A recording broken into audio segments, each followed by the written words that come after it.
গান হইতেছে না।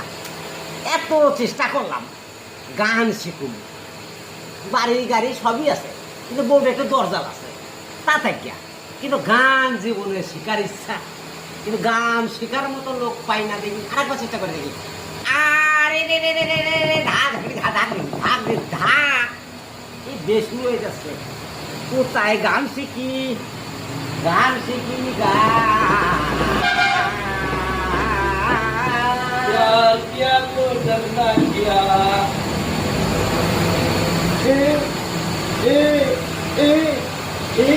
प्यार किया तो डरना क्या तो प्यार किया আরে আরে ভালো লোক পাই কি চাকরি গান শেখার জন্য কত চেষ্টা করি। আরে উস্তাদ, তুমি আমার গান শেখাও, তুমি আমার কর্মচারী হলে কি হবে? আমি তোমার মানতেছি, কারণ তোমার মতো লোক, তুমি রান্নায় এক্সপার্ট, গানেও এক্সপার্ট, তোমার মতো লোক আমি দুটো দেখে নেই। উস্তাদ আমার গান শেখাও, গান শেখাও, তুমি গান শেখাবা তো? বলো গান শেখাবো, স্বীকার করো। আমি গান পারি না। হ্যাঁ? আরে না, তুমি মিথ্যা কথা বলো, তোমার পায়ে ধরতেছি। না না, তুমি ভালো পারো, তুমি স্বীকার করছো না, কারণ রান্নায় যা পয়সা, গান শেখাইতে পয়সা লাগে, দেখো আমি তা তোমার মাসে মাসে টাকা দেবো। পারি না গান। তাহলে খেলা ওই লোকটা। হ্যাঁ